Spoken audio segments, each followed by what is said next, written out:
Hello, I'm Curt Whitesell, and I want to welcome you to the coolest and most informative podcast in the Westfield, Indiana area. What's Up Westfield? What's Up Westfield is a local chat fest to dig deep into politics, development, who's doing what, and anything else we can fit into 45 minutes of fun online. If you have a topic or an interest in being an amazing guest, please reach out to us, and we'd love to hear your ideas. My guest today is heavily involved in our education system and has committed herself to creating opportunities for students, teachers, and staff. She spends her days organizing fundraisers, sharing local scholarship opportunities, and anything she can do to bring more awareness about our schools to the community. When she's not advocating for education, she is a wife and a mother to 4 busy kids. This should be a fun one, gang. Please welcome Ashley Knott of the Westfield, Washington Education Foundation to the podcast. Well, hello, Ashley. How are you today? I am great. Thank you. Thanks for having me. Yeah, thanks for coming on my podcast. It's very timely. I feel like I've done more school podcasts, school-related, education-related podcasts recently, so that's kind of fun. Do you feel like you guys are in the middle of a lot of stuff going on? I feel like we have been moving full force for students and for staff, and a much needed holiday break is approaching. So Awesome. yes. So do you actually get a break like the teachers get a break? I do. I get the holidays. We work over the summer and we work on flex days, but we do get a holiday break. So awesome. Yeah. Okay, so Ashley, you run the Westfield Washington Education Foundation, correct? I do. So why don't you go ahead, for those of us that don't know, tell us a little bit or a lot of it about yourself, where you're from, how'd you end up here in this position, stuff like that. Okay. I am actually from Louisville, Kentucky. So it's at Louisville, if you come there, got it right. I went to Western Kentucky. Upon graduating from there, probably a fun little fact is I moved to the Keys the day after graduation, and I lived in the Keys for a little while. So it was hard to leave. But it's hard to look outside today, isn't it? What are you doing? It is hard to look outside. It is the ocean is it's just so peaceful, and I loved it. I worked really hard, and eventually got a different job for a company in Oregon called Reese's Fine Foods. So my account was Walmart for the United States. Back then there were only 100 supercenters, and I did that job for several years, many years, and left in 2008 when I had my 3rd kiddo, because people will help you with 1, they'll help you with 2, 3 is a little much, and 4, grandparents are like, I'm not even coming. So my husband traveled for a living. He works for Lehigh Hanson Cement, and so it was just kind of a balancing. But we have 4 kids. 3 now are in high school, which is kind of crazy. 1 is a senior trying to decide what's next, and a sophomore, a freshman, and a middle schooler. So they keep us busy, but they allow me to kind of stay in the middle of things. I love baseball. We love to travel as a family and have a good time. That's probably some of our favorite time, because we lose all the distractions. And our favorite vacations are those that lose Wi-Fi. So. Oh, really? Okay. We've never done that. So interesting. Maybe not the kids' first reaction, but once they're there, we have a good time together. So it's kind of just a fun place to go and do those kind of things. So like cruising. So cruising has been fun because you get to do different things. So you quit Walmart because you had too many kids at some point. You had to come home, right? Well, I worked for Reese's Fine Foods, not for Walmart. My account. I mean, you sold to Walmart, yeah. And then, so you come home, but did you go unemployed at that point and stay at home mom, or did you? No, they wouldn't take my resignation. Okay. So I opened an LLC and worked, I just did consulting to them. It was supposed to go for 4 months. It went for 4 years. Awesome. They're the largest salad manufacturer in the United States. And so they've gotten bigger and bigger. And I've seen them back in the stores. So it went private label for a while, but now you're starting to see name brands come back in quite often. So I see them out there. So I love to grocery shop. Like everybody wants to do delivery stuff. And I'm like, no, that's so fun. It takes so long for a product to come alive, and you work on it for so many years. And you're like, we worked on that 20 years ago. Like, You just have to buy a couple $1 million machines to manufacture, ship it across the country. So that is fun to me. Okay. Probably not helpful for the grocery bill, but No. yeah, Toby doesn't like As long it. as you're happy, as long as mom's happy. Yes. So you did that for 4 years while you were raising kids, and then when did you get this position? So at the same time I was doing the consulting, I got heavily involved in, my kids went to Westfield Montessori first. And then they transitioned, our oldest transitioned in first grade into Maple Glen, so Westfield schools.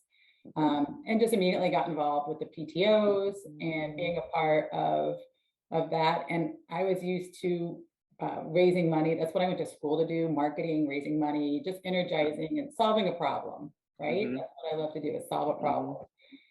So I did that, PTO president for, I'm not even quite sure, 5 years or more maybe.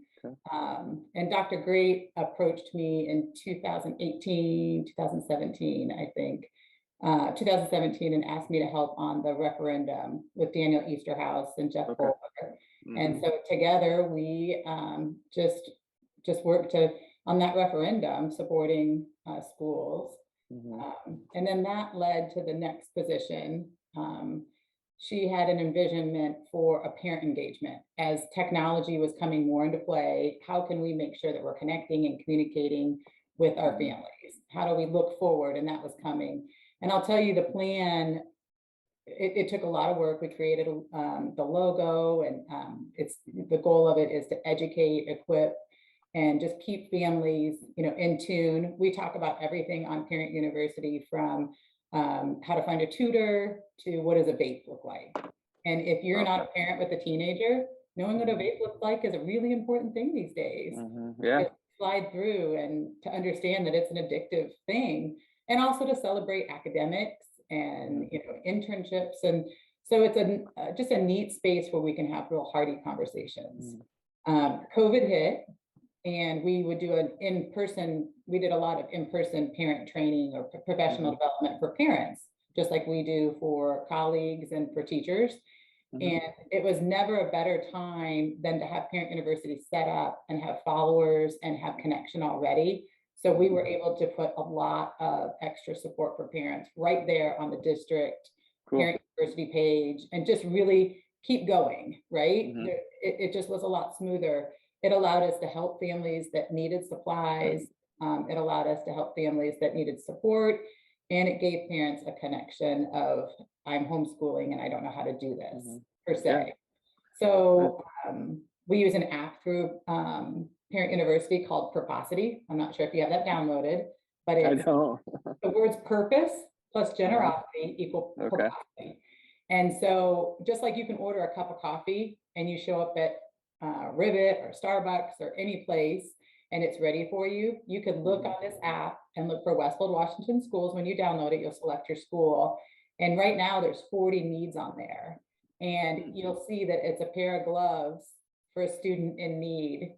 And you could hit, I can do that. It's $12.15. And when you hit meet this need, it ships to me. I don't know who shipped it or who picked it. I then deliver it to the counselor who gave me that need, and the student receives it anonymously and feels supported. In a matter of just the circle, we did a wraparound and filled a need without anybody really claiming credit, as opposed to just filling a need, because that's right? That's here in Westfield right now. We have that in Westfield. Yeah, so you can download the app Purposity. I could pull it up. And this is a big app, right? Software, but we use it here locally. We do. So this is the app. I don't know if you can. I'll share a link. I'll share a link and stuff. I didn't know you could see the camera. So during COVID, we did over on the camera. We did over $10,000 worth of needs. And during COVID, it was a little different. My house behind me had laundry baskets all over it, and they were filled with toilet paper and dishwashing soap. And just imagine if you don't have a car and you got frustrated when you went to the store. Imagine when it was, when you have a car and could go and it was frustrating. Imagine not having a car, you get your weekly ride and there's nothing there. And so we worked closely with Westfield Youth Assistance, Student Impact, our counselors, anybody, the township, Washington Township, the library. if there was a need that needed to be filled, they could reach out to me and I could put it on Parent University's Proposity. And That's Proposity is fascinating. so Lawrence Township was actually the first district in Indiana to use it, and now Okay. it's used more widely. I'd love to know that. I had no idea that existed. So very cool. So right How now many- we're using it for holiday gifts for high schoolers. We Okay. do really well about connecting to a lot of our families in elementary, intermediate, and middle, and we get a little bit more mature, and we don't have a tendency to share our needs in high school as often, Okay. our students. And so our counselors have those relationships to know, I bet this kid could use a hat, or I bet this kid could just need, I mean, the things on there are sweatshirts, it's a hat, it's a pair of Easy gloves. stuff. It's nothing, there's no robot, there's nothing crazy, no phones. It's just some Awesome. basic necessities that when they just magically appear, I just dropped off a bag to the counseling office, and they'll magically just hand them over to those students as a gift. That's awesome. I will put a link to that because I had no idea that existed. I'm definitely going to start sharing that and using it. Thank So you. very cool. I learned something already. We're only like a few minutes in. I'm learning stuff. So that's a big part of Parent University. Where am I leaving off here? I never did mention I am married to my husband, Toby. So he is. I would appreciate that. I threw the kids in. I didn't get Toby in there. Yes. Poor guy. So, We'll put a link to him in the below yes, too. you A can. picture or something. There you go. All right. So you are Parent University. Awesome. So then when did you take your role at the Education Foundation? So after COVID and some just different changes in the district, my role, I think it was called the ROCKS coordinator or something when it originally started. And it was just re-envisioned to be the engagement coordinator across the district and the Education Foundation executive director. So they kind of put the two together, and there's so many similarities and so many it complements each other along the way. Through the Education Foundation, it's been around since 1986. It has done amazing work, and there's been a ton of volunteers and board members that have been a part of that history and that why. But what we started to do over the last couple of years, and what really became more available, were grants that we could get as a foundation with our 501c3 status in support of programs. We do a beautiful job giving out scholarships. Last year, we gave out $63,000 in scholarships to 42 different kiddos. We gave out over $10,000 in teacher grants to teachers across the district. But there are areas that we weren't really touching. And so by using our grant status and the ability to look and find and understand what those needs are, during COVID, we were able to put 72 kids through swim lessons. That's engagement, that's healthy, that's that is supporting those kids in a different way. We were able to put $10,000 to the disability program, the summer school disability program, to be able to support those students and make sure they had the tools they needed to get caught back up from being off for so long. We put quite a bit of money in our English learners program, hiring staff to be able to go out and re-engage and connect. And it's really being innovative and having the opportunity to be innovative in connection. Because to say that you should be find it on Facebook or you should find it on Twitter, if they're not on those tools, they're still important. All things are important. And that's a huge part of our mission, the word all. All students, all families are important to the district. So I love what I'm doing. And I love going and finding new grants and new ways to succeed and support students and family. So you said it started in 86, is that right? Is that what you said? 1986 is when the education started. How did it start? Who started it? Who headed that up? Where did it start? So it started here, and I should know all the board members. There's a group of gentlemen that started the board, and it kind of progressed from what it was, being scholarships were the first priority. And I should have that list for you. But all right, so it was initially just you're fine. We don't, it was just a list it was just for scholarships initially for like kids going to college, or? Scholarships, those were one of the initial part. They wanted to support, I'd have to go back and pull what their initial mission was in the documents, but basically supporting teachers and supporting students. And So when I took this role over, we've really tried to unlock a lot of that history and put it into some data. So we're hoping to be able to tell the full story.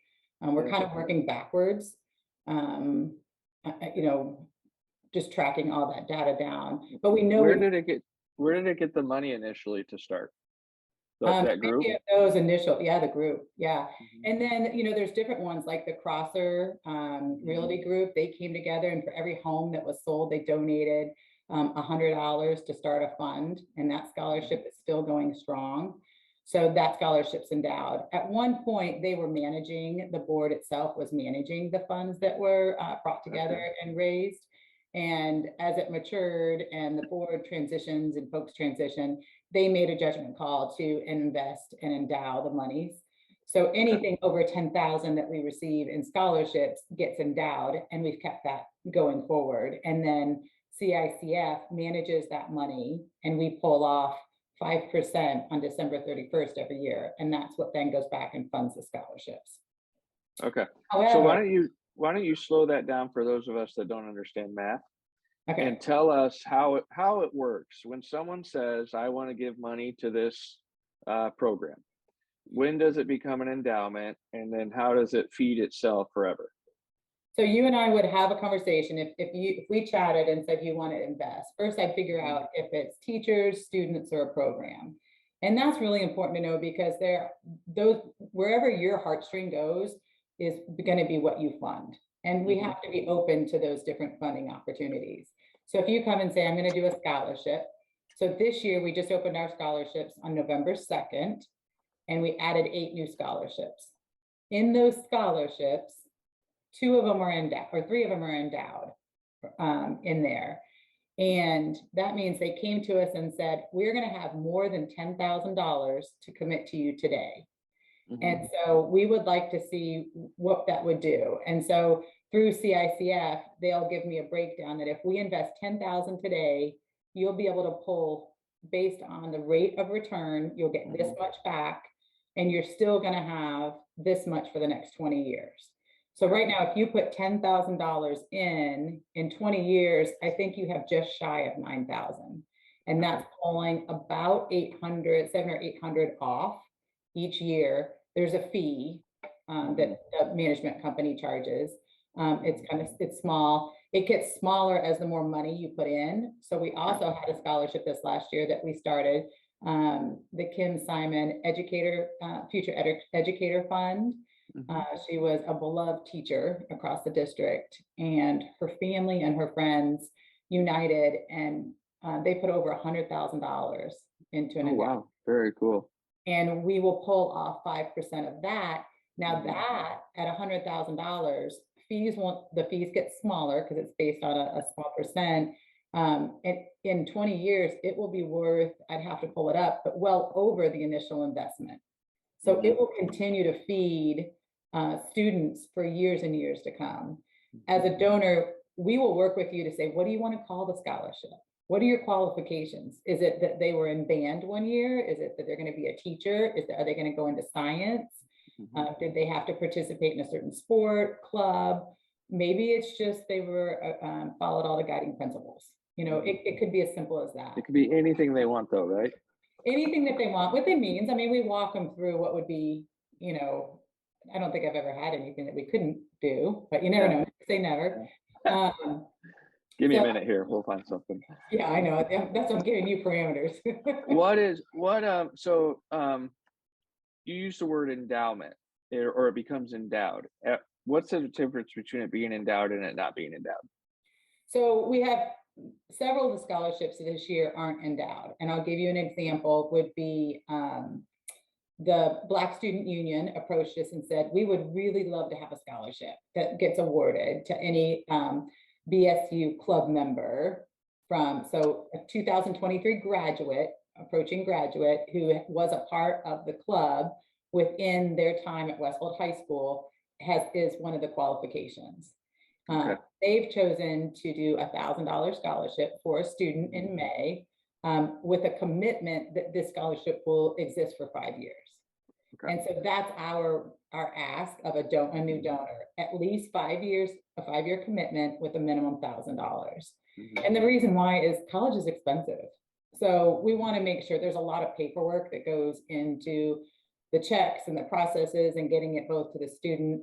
And we send the checks directly to the bursar's office of the student so that there's not a tax process that happens for the student or for the family. We just send it straight in. If they get more scholarships than what is received, I believe they end up getting a check from the school. But that's how we process. So that'd be a non-endowed program. Sure. I feel like so if someone called you and said, I want to give $1,000 to somebody this year, I'm sure you'd figure out a way to take it, but your goal is to get long-term commitments, correct? If somebody called and said, I have $1,000 to give you, I could say, here's some of our scholarships that aren't endowed, that are just beginning. Do they any of these qualifications? If they're wanting their own name, then we can talk about that too. Student Impact's I know that's an organization that you work closely with. So working with them, they just started 2 new scholarships this year. Did they? So I would try to visit with the donor to say, what are you connected to? Look at the collection. If that 1,000 maybe you're a supporter of Student Impact, they would probably love to give away 2 $1,000 scholarships instead of 1 this year. I see. So you can piggyback someone else's commitment. Sure. I bet any of those folks who started scholarships this year. We have a new one for theater, for construction, Student Impact, educators. There's West Med just did a Legacy Memorial, and it's healthcare. So many areas that we need folks and students to consider looking at. And our scholarships range about $3,500 is our biggest scholarship. So we give out quite a few $3,500 scholarships, and there's a lot are in that $1,000 range. We do have a couple that are $300 and $700 that were set up prior. But how many scholarships do you have? We have 25 scholarships, but they will often give out 5 or 6 awards, many of them. Does that make sense? I see. Yeah.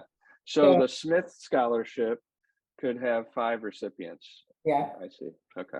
And a really cool one, the Shirley Gibbs Scholarship. So that was a legacy scholarship that came to us. And I remember sitting in the board meeting and we opened it up, and it was something that was willed to us from her estate. We didn't know it was coming.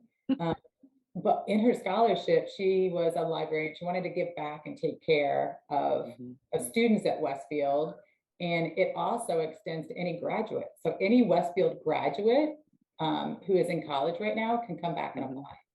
Oh, that's cool. Maybe they didn't get a scholarship when they were in high school, and they could click on that application and apply for her scholarship. And that's $3,500. That's a lot of money. Maybe they didn't have things all in a row when they were in high school, but they're really working hard in college, and they can come back and tell us, what $3,500 would do for them. Yeah.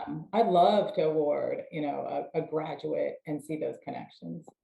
How about 28 years later? If you're going to college, I'm just kidding. Story. I don't think my high school had any programs like this. So, yeah. All right. So you have the Crossman Communities. Was that what it was called? Crossman Fund or something? What do you call it? Crossman? It's a Crossers. That's right. So the Crossers did that. Do you have many companies or corporate people that do that?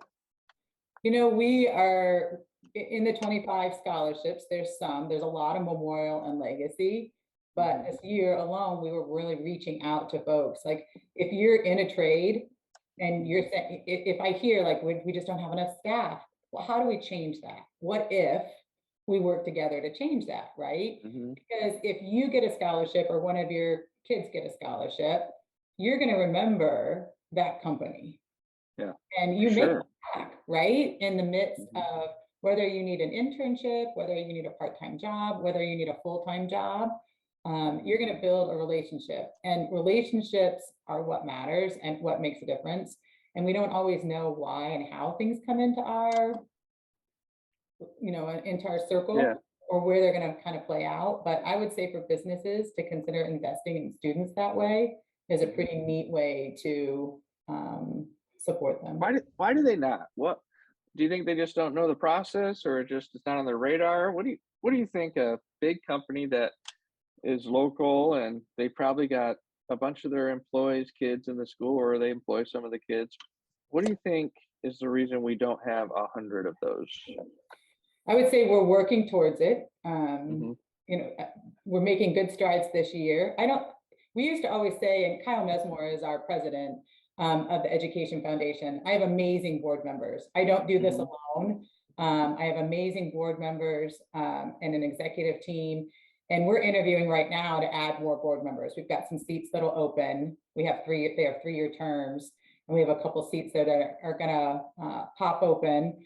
Hmm. And when he interviews the candidates, one of the things he always starts off with is mocking. One of the things I say is the Education Foundation is kind of one of the best kept secrets in Westfield, because once you find it, if you found it, you probably got a scholarship, or you probably got a teacher grant, Hmm. or different things like that. So we're working really hard to unpack that secret and make sure it's not a Uh-huh. secret, because we don't want it to be a secret.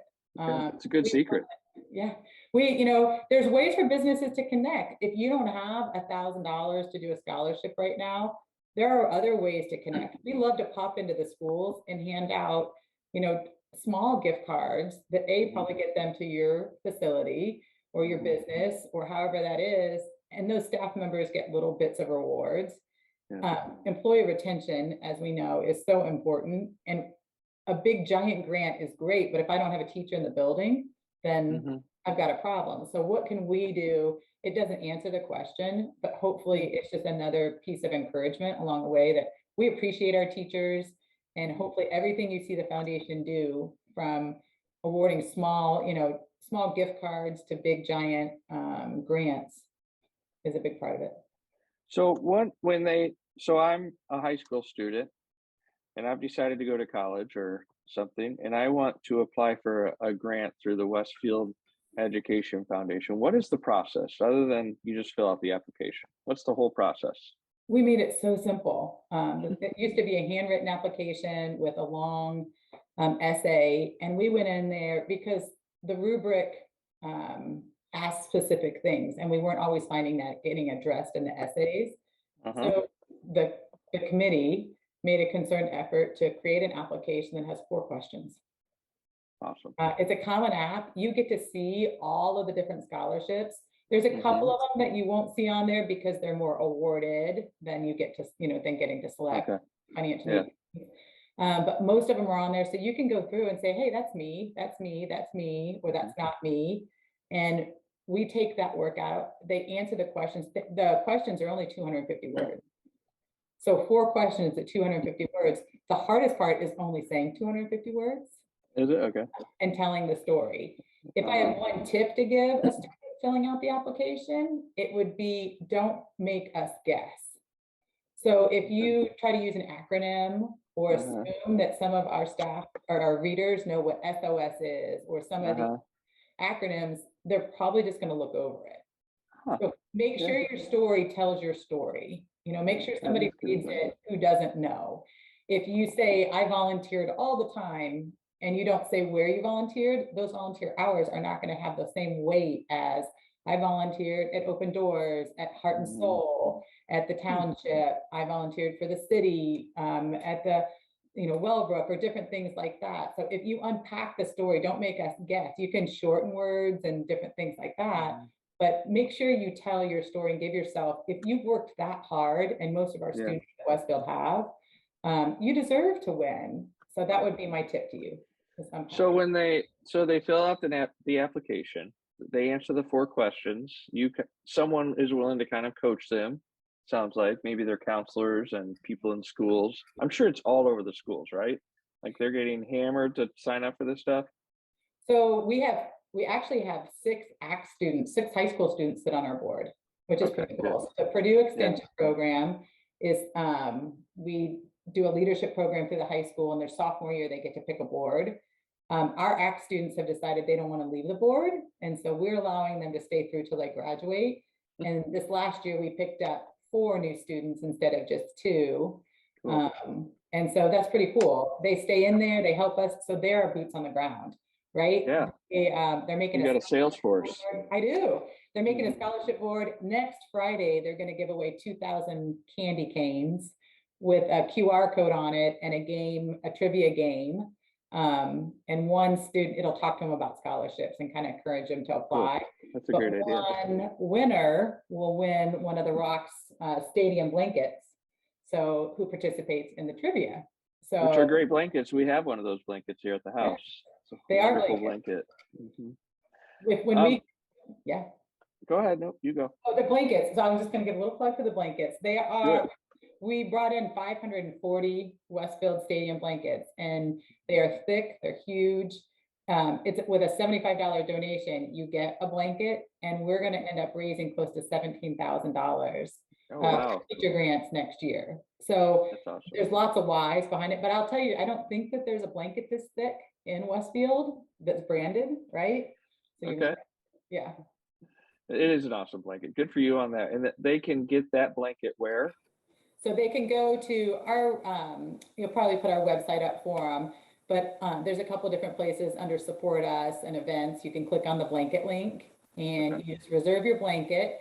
And we partnered with Ella Pharmacy. And once your order gets placed, I'll send you a message and let you know that you can go pick it up at Ella's Pharmacy. And they have all been awesome in there. So you just go in, give them your name, and they hand you a blanket, and you say thank you, and check out their store because it's pretty cool. It is. Every time I'm in there, they're covered in blankets. They're the back room. But that back room is tiny, so they do like it when you pick up quick. All right, so you have pressed on it a couple times, and I've done a bad job of knowing about it. So you've got the student part, the student scholarships. There's the teacher part, correct? And then there's what else? What's another part? So programs, so supporting programs and grants, and really just seeking, if you own a business and you can help support schools and students and life ready, we want to connect with you. Like, how do we partner? If you're a welder and we need more welders out there, how do we work together to make sure that that is a tool that we can pass on to our students? You know, we're trying to bring life ready opportunities with our students. A great example of a life ready program that we heavily support is the culinary arts program. And Chef Nikki Heflin is amazing. I tasked her last year with an event called Laugh It Off. And I like to set my goals big. And we said, what if we could take all of the staff of Westfield staff? We were kind of we needed a lift for everybody. And the Palladium made it happen so we could host a comedian at their facility. And Chef Nikki's team was, Chef Heflin's team was amazing. They made appetizers and desserts that blew everyone away for over 800. That's awesome. Staff showed up, there was all this food. They went in, they watched a show, had a great time, came out, and it had transitioned to desserts. They all got A's. But those are programs. But we couldn't have done it without the Lions Club and the Rotary Club and the Kiwanis Club. So each of them helped us sponsor and fund having our students get a life opportunity. So you never know. If you want to connect, I'll help you get connected. Do you have a lot of businesses that engage that way? I mean, the culinary thing is cool. It's awesome. I think you have a lot of opportunity there. But you said welders. Are there welding companies that reach out to you? Are there concrete companies? Okay. Yeah, we're bringing back ag science to Westfield schools, and with that comes new. You know, there are people out there who are top notch and amazing in their fields. Those are the people we need to be connected to. They may, you know, teach our teachers something. Our teachers may teach them something. Our students, the whole process. I mean, we all are better when we work together. Yeah. You know, and when we figure out what those niches are. You may be a business that just wants to donate money and that's it. You may be a business that wants to get involved, and that's awesome. And I think it's a lot of time, you know, any business or any company who wants to sit down with me and say, okay, let's talk, let me hear where you're at. And then I'm going to see, and I'm going to offer you all these different angles. Like, you could do this, or you could do this, or, you know, if that's something you're really passionate. I just heard this club is trying to get started and this means. Sometimes it's, you know, just the drawing board, but any business in Westfield, my hope would be they would want to connect with the schools and figure out how they can either get connected, support their future employees, or just kind of learn together. I'm surprised. So we all gripe about how there's a lack of employees, right? And we all gripe about how we all talk about how there's great jobs today. You can go and, put a screw on something and make a living and all that stuff. Are the kids, do they get excited when they hear about opportunities in the community for local businesses? Do students like that? Are they interested in that? I think that our kids are pretty amazing. And if you Mhm. spend any time in the halls, their energy, I mean, they just keep going. And Mhm. I think sometimes as adults, we feel the weight of the world a little bit heavier. I Mhm. think and a lot of them, there's a lot of things that can hold them back. But I think I'm a huge believer in purpose and passion. And I think if Uh-huh. you've got someone who's feeling, that they're not connected or that they haven't found it, we just haven't connected them with their purpose and passion yet, Yeah. right? My kids are a great example. They're four different kids sitting in different boxes. Mhm. I'm able to connect them with their purpose and something that gets them excited. It changes everything. Yeah. My How do daughter, kids yeah. how does, like, your daughter knows you, right? So your kids have you as influence on that. Little Billy somewhere.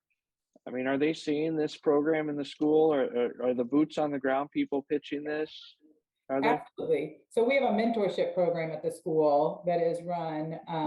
Jake Gilbert helps run it, and Mhm. students get trained as juniors and then become mentors as seniors, and Okay. then are connected with a freshman. And it Huh. really is the important role of the mentor to make sure that they're checking in on those freshmen, that they're getting them involved, that they're mentioning, "Hey, I'm in DECA, join DECA." Mhm. And I know that it works because my daughter came home who all through COVID she's pretty reserved. She's not like the Mhm. boys, and she's joined 3 clubs. Hmm.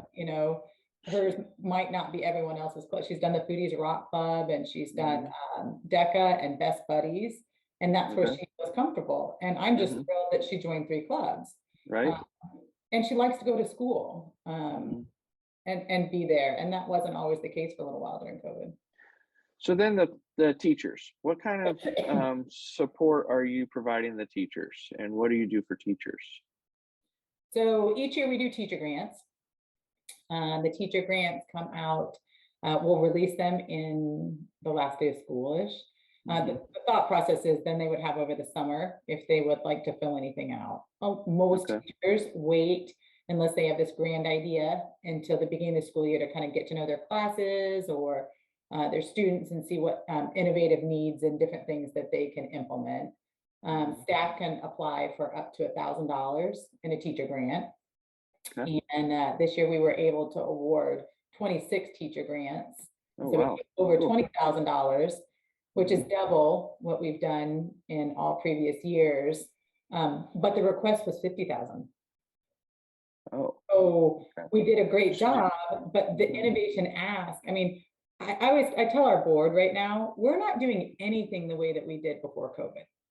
The majority No. of everything that we're doing there's a slight infliction of the change to it, right? And that's Mhm. okay. Not, but we have to be ready to be able to give differently and prepare for those different asks. So we're doing It doesn't seem like a lot of money. Like 26,000, that's awesome. You did $26,000. It's all privately donated, but a community like ours, right? It just doesn't seem like it would be hard to hit that goal of 50,000. I think the hard part is though, as we get bigger and our Mhm. needs, and we have 19% of our students are on free and reduced. Mhm. We have more needs in different niches too that we need to take care of. And I think we have amazing 501c3 community partners throughout Westfield who work Mhm. together remarkably and work together really good during COVID. But there's a Yeah. lot of us trying to support. So I think the foundation is just one. And I would love to have more people come and how do we help those teacher grants? But I am aware, I mean, Westfield Youth Assistants, we're taking care of the families. But there's only so many of us still who live in Mhm. Westfield, right? But the Yeah. needs are what the needs are. And we're moving really fast. we added 728 new kids in the last 2 years. It's a lot. That's more than an elementary school, Mhm. right? So we need to make sure we're moving in that direction. So doubling teacher grants was amazing. I would love to have funds to be able to do a spring teacher grant program. And that's why we're doing different things. We have the Bourbon and Bling event coming up on December 14th. Let's talk about that. Bourbon and Bling. So the foundation really does two main fundraisers. So Bourbon and Bling, and we've just done a bourbon raffle prior, and then we do Top Golf in March, which is a lot of fun. But right now, Bourbon and Bling, and I don't know if you can see if I change the camera here. There it is. All the bourbon over there and the bling. And I'll send you a close-up picture so you can tie it in. What is Bourbon and Bling? So Bourbon and Bling, last year we did it as a raffle for the first year because we couldn't have an event, or we weren't sure about an event. And we were able to raise $8,000. So we said, let's do it again. And we worked with Noble Wine and Spirits and Moyer, Prime 47, the Culinary Arts, Edge Rock Development, the Dalton family, the Reef family. So they all came together and said, we're going to support you guys. So there's two options. There's two pieces of this puzzle. There's an event at Moyer on December 14th. And if you come, you will be treated to appetizers and food from Prime 47, an open bar, bourbon tasting from Noble Wine and Spirits, wine tasting from the Westfield Wine Vault, silent auction, door prizes, and you get a $100 gift certificate to Moyer. So it costs $100 to go, but you get all that and your $100. And the Westfield Choir will come and do a song. So that's pretty fun. And you'll get the $100 that they charge, where does that go? So that will go straight to teacher grants or programs, teacher grants, programs, whatever we need for that restricted. So this is a new fundraiser or that piece is new. What we did last year and what you'll get to experience when you're at the event is the raffle being drawn live. And there's some pretty good prizes, I'd like to say. So what are they? There's 16 winners and 16 lots. The top prize is all 8 Blanton's bottles. And I didn't know this, but on the feet of the Blanton's bottles, there's a letter. And we have all of them. And you watch the horses like they're in a race. They're up there and that they move. It's kind of fun. So we have all the Blanton's bottles. Those go for a pretty penny online when you find all 8, because it's hard to find. Yeah, so that's a chase. There's a Van Winkle 12-year lot B. And a lot of these, the top bottles go retail, if you could find them in a store, aren't horrible, but most of them online are between $1,000 and $1,500. Yeah, so it's a good win. Yeah, it's a good win. Moyer kindly donated a beautiful Phillips House 14-karat necklace, and it's gorgeous, valued at about $2,000. Oh, wow. Okay, that's cool. one of the items. So there's 16 different items. Again, you can go to our website, and if you go to the events under Bourbon and Bling and go to the bottom, it tells a story about each of the lots. So many of the items, like the Wellers, you get 3 bottles of Wellers. Westfield Whiskey donated 2 bottles, one of their grand opening bottles that you can't buy, and one of their Hugh Hammer collections. So that's a duo set. So were you on the research committee for all these whiskeys? On these whiskeys? No, but a lot, Kyle Mesmore and Brian Tom Michael and my executive team are put their bids in. It's an incredible, if you look at the selections out there, the hardest part is Indiana Gaming Commission doesn't allow me to take credit card. Yeah. And I don't know why they make it so challenging for nonprofits. So it's only cash or check, or you can Venmo a board member and they can bring the money in.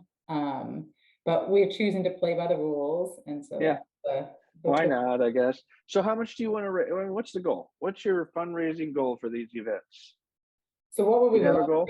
We would have loved to have sold 500 tickets. The credit card piece is making the ticket sales a little challenging. Last year we sold 111 tickets, and I never like to be less than the year before. So I'd love to see us well exceed that. I mean, even 150. I'd take 150 tickets. And if you're willing to take a chance at the 16 with that number in there, it's a pretty good chance. Yeah. That's a pretty good bet. So what are the bets. You get tickets for a certain amount, right? They're $100 a piece, $100 Yeah. raffle tickets a piece, or five for $450. So you get a savings. Uh-huh. All the names will go in a hat, and it's going to be drawn by numbers, and we will roll them out, and we're going to start with the bottom item, and we'll work up, and the last item drawn will be the lanterns Awesome. item. So you'll just get to see all of that in action. We're going to borrow from the Teachers Credit Union, has a big old fancy gold. We'll make it, nice. So, and do some drawings. But really, it's a win-win. And the night at Moyer, the benefit of that is there are some different names that are, and different friends and sponsors and folks that have signed up because bourbon and diamonds are their thing. And we just get to meet new people. And I think you asked earlier, why aren't we connected to all of these businesses in Westfield? And so the more opportunities and the more we, change how we're raising money, hopefully we get to have some good conversations. Yeah. So it's I love it. Yeah. I think especially after the COVID stuff, we need reasons to push people out to meet more people. So I like this. And I think people are hungry for it too. And we're always looking, Westfield is a small town, and we are trying to be different in how we're having a fundraising event. I'm not sure there's ever a really good, we're always all so busy. So we hope that a Wednesday night on the 14th was a good kind of hole in the schedule. And if we meet 50 new friends or we meet 100 new friends, I would love to have 100, we can have only 150 people at the event.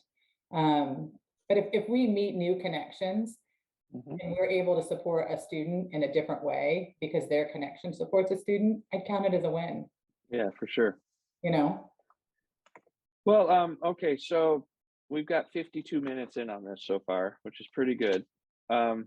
What is something, you've told us a lot about this, what's something you want, or do you want to spiel us, give us something we need to look forward to coming up and how we can pay attention and be involved and help out? Okay. So we're getting ready to go into the holidays. Bourbon and Bling, definitely get your ticket, get your raffle ticket. If you don't drink bourbon, tell a friend. That's how we, have that expansion. In the new year, we'll have our Top Golf event on March 5th.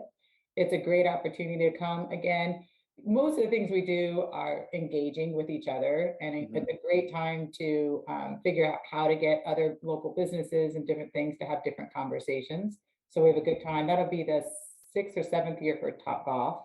And that event will hopefully raise between $40,000 and $50,000. And we just play golf, or the game.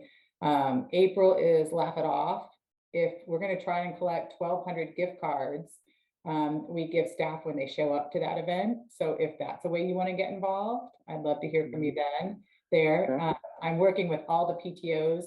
Right before I came here, I meet with all PTOs across the district, part of the Parent University piece, and know that we are working together for parents. I think the biggest thing is the what if we all work together, the what if we put it out there. Like, always put it out there. If there's something that you're needing and we can support you, or you have an idea that would support a student, if we don't know what it is, I can't, answer the problem or fix, meet the challenge, I guess is probably better said. But I'm a problem solver, and I love to work with families to support them, and students and staff, and figure out what that is. Well, thank you very much. I appreciate learning a little bit or a lot more about your program, and hopefully we can get more people involved and help raise some money, and hopefully I win that big whiskey package. So yeah, you move that little ticket to the top. And then, so cool. Well, thank you very much, and I appreciate your time. All right, thank you.